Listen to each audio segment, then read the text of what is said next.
Hey guys, I'm Beans, the witch. I have a TikTok, YouTube, I have an Instagram if you're interested.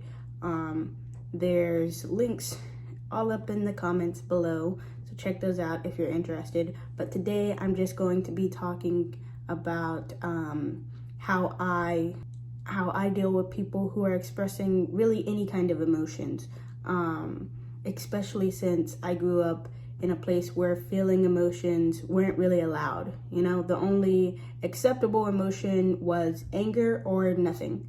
So I'm going to be talking about my experience with that and how I've learned to navigate emotions, really, mine's and other people's. So let's get into it. So I grew up in a household where it wasn't okay to feel your emotions or express really any kind of emotions at all, So I grew up emotionally limited, not knowing how to express any kind of feelings to anyone, really.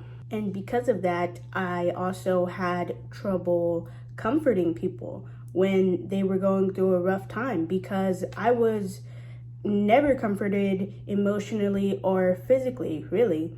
So if someone needed anything, or they expressed any kind of sadness, what I would do was I'd do my best to just cheer them up. And that can be a little toxic at times, just consistently trying to make people happy and not let them express their sadness or their anger or their disappointment because I don't feel comfortable with it. It's enabling to not only me but other people. So I had to learn how to let others feel their emotions and be in a moment when they're expressing something that I might find uncomfortable.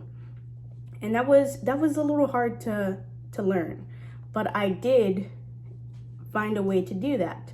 I still really can't physically comfort people, like hold someone's hand or like hug someone when they need some comforting. I can't do that. But what I can do now is I can allow people to be sad or angry, and most people feel better when they just talk things out. So I try and let people talk things out, I may not know what to say, but most people just want someone to listen anyways.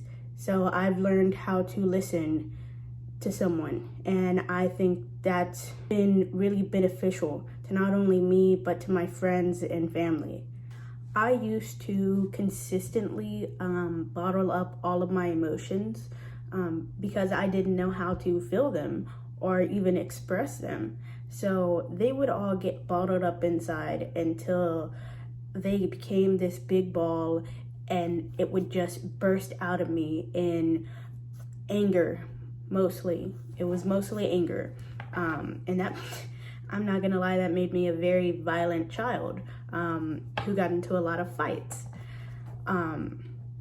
But I eventually learned that that was no way to handle anything, and I did a very long journey to figure out how to express my own emotions, and not feel so trapped inside my own body.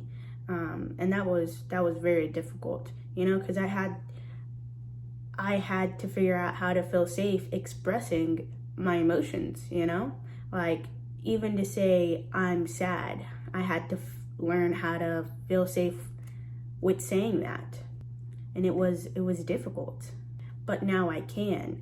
But once I figured out how to express that, I still didn't let myself feel the emotions. Instead, I would intellectualize my emotions and figure out the whys to everything, but I never actually let myself sit there with the emotion because it still made me very uncomfortable. And I'm still working on not intellectualizing. That's still something I'm working on.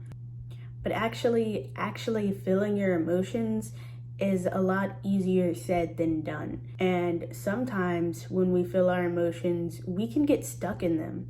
We just get caught up in the sadness and the anger, and we hold on to it for some reason. And I'm not too sure why, but part of feeling our emotions is acknowledging them, sitting with them, and then releasing them. Sometimes people forget that releasing them is a step in feeling your emotions.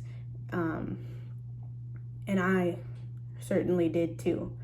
But I'm working on it, figuring it out, and I think I've come a long way since when I was a kid.